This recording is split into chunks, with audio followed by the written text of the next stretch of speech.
Selamat datang kembali. Hari ini kita akan kupas tuntas sebuah dokumen yang cukup penting nih. Judulnya Modul 1 Mata Pelajaran Coding dan Kecerdasan Artifisial pada Kurikulum Nasional. Ini dari Kemendikdasmen untuk tahun 2025. Walaupun target utamanya guru, isinya ini relevan banget buat siapa saja yang pengen tahu arah pendidikan teknologi kita ke depan. Jadi misi kita kali ini coba pahami kenapa sih mata pelajaran baru ini, coding dan kecerdasan artifisial atau KKA muncul sekarang. Terus apa aja intinya, dan gimana ini diharapkan bisa membekali generasi muda kita. Siapa tahu ini juga bisa kasih Anda perspektif baru soal skill masa depan. Oke, kita mulai aja ya bahasannya. Pertanyaan pertama nih, kenapa kok sekarang banget gitu munculnya KKA ini? Dokumennya bilang ini nyambung langsung ke RCPJN 2024. Kayaknya ada urgensi buat nyiapin SDM unggul di era digital ini ya. Penuh sama KA, Mahadata, IoT gitu kan? Betul sekali. RPJPN itu jadi payung besarnya lah. Dan ini nggak cuma soal teknis semata loh. KKA ini dirancang juga buat mengasah apa yang disebut keterampilan abad ke-21. Ya, kayak berpikir kritis, kreatif, problem solving gitu. Tujuannya juga holistik. Jadi mencakup etika, pembentukan karakter sebagai warga digital yang tanggung jawab, tapi tetap pegang identitas nasional. Kita juga nggak sendirian sih. Kalau lihat negara lain kayak Singapura, India, mereka juga udah gerak di area ini. Jadi ini semacam respons juga ya. Oke. Terus kalau isinya sendiri, apa aja sih yang diajarkan di KKA ini? Di modul disebut ada 6 elemen utama ya. Ada berpikir komputasional atau BK, literasi digital LD, terus literasi dan etika KA, pemanfaatan dan pengembangan KA, algoritma dan pemrograman AP, sama analisis data. Wah, kedengarannya padat juga ya. Iya, cakupannya memang lumayan luas. Nah, yang menarik juga posisinya di kurikulum. KKA ini statusnya mata pelajaran pilihan, jadi bukan wajib.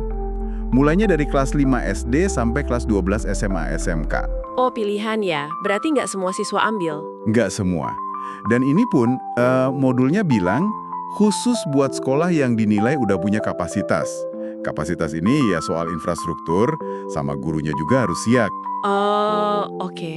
Jadi beda sama informatika dong kalau gitu. Kan informatika wajib ya di SMP sama kelas 10. Tepat, itu bedanya. Informatika kan wajib di level itu. Kalau KKA, fokusnya lebih ke, gimana ya, keterampilan praktisnya. Lebih banyak eksplorasi plug, pakai perangkat. Modul ini juga ngasih catatan penting, jangan sampai materinya tumpang tindih sama informatika. Terutama di elemen BK sama LD tadi. Harus ada pembeda yang jelas. Kita bedah sedikit konsep kuncinya. Misalnya nih, yang sering bikin bingung, bedanya coding sama pemrograman itu apa sih? Modulnya jelasin gimana? Oke. Jadi gini, modul ini memposisikan coding itu sebagai bagian dari pemrograman. Coding itu lebih ke aksi nulis instruksi spesifiknya, pakai bahasa komputer. Kayak nulis resepnya lah gitu. Nah, kalau pemrograman itu lebih luas lagi, mencakup seluruh siklusnya. Dari mikirin masalahnya, desain solusinya, baru nulis kodenya, itu codingnya, terus diuji, sampai nanti dirawat programnya. Oh, oke. Jadi coding itu salah satu langkah dalam proses pemrograman yang lebih besar ya? Betul. Bisa dibilang coding itu gerbang masuknya lah, atau salah satu tahap krusial di pemrograman. Sip, jelas. Nah, terus soal kecerdasan artifisial atau KA itu sendiri.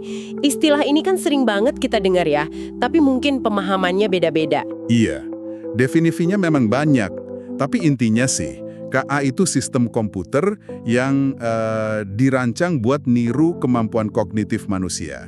Atau bisa juga dibilang bertindak secara rasional buat capai tujuan tertentu. Contohnya udah banyak kok di sekitar kita. Asisten suara di HP, rekomendasi film di platform streaming, pengenalan wajah buat buka kunci HP, itu semua contoh KA. Wow, iya. Udah sehari-hari banget ternyata. Iya, penting juga buat tahu, ada yang namanya KA sempit atau Nero AI, yang jago di satu tugas spesifik aja. Terus ada gagasan KA umum atau General AI, yang setara manusia. Nah, yang kedua ini masih jauh lah, masih riset masa depan. Oke. Terus ada satu elemen lagi tadi, berpikir komputasional atau BK. Katanya ini bukan cuma buat orang yang mau jadi programmer ya? Justru itu poin pentingnya. BK ini dilihat sebagai skill berpikir dasar yang relevan banget di era digital ini, buat semua orang. Modulnya ngejelasin ada 4 pilar utama BK. Ada dekomposisi, itu mecah masalah gede jadi kecil-kecil, terus pengenalan pola, nyari kesamaan atau tren, lalu abstraksi, ini fokus ke yang penting aja, abaikan detail nggak perlu. Dan terakhir, algoritma, ngerancang langkah-langkah solusi yang runut dan logis. Kayak cara kita mecahin masalah sehari-hari juga ya sebenarnya. Mirip, tapi ini lebih terstruktur. Contoh unplugged atau tanpa komputer di modul ini juga menarik. Misalnya, belajar operasi modulo, sisa bagi itu loh, pakai analogi jam dinding. Wah, pakai jam dinding. Gimana tuh? Iya, kan jam itu siklus 12 jam. Misalnya jam 14, itu sama dengan jam 2 siang. Nah, itu kan 14 dibagi 12, sisa 2. Itu konsep modulo, jadi bikin yang abstrak jadi gampang dibayangin. Literasi dan etika KA. Ini penting banget kayaknya ya. Apa aja yang dibahas di situ? Banget, ini krusial. Modul ini menekankan siswa harus sadar isu-isu etis seputar KA. Contohnya, soal potensi bias dalam data yang dipakai buat ngelatih KA. Modulnya bahkan ngasih contoh bias demografi di KA generatif. Wah, bias ya? Maksudnya gimana tuh? Misalnya, kalau data latihnya mayoritas dari satu kelompok tertentu, nanti hasil KA nggak bisa jadi kurang representatif atau bahkan diskriminatif ke kelompok lain. Terus dibahas juga soal privasi data. Kan KA sering butuh banyak data pribadi ya. Gimana ngelindunginya? Siapa yang tanggung jawab kalau KA bikin salah? Perlu nggak sih kita tahu cara kerja KA, transparansi? Sampai ke soal hak cipta. Kalau kita pakai KA generatif buat bikin gambar atau tulisan, itu hak ciptanya gimana? Nah, hal-hal kayak gini yang perlu dipahami.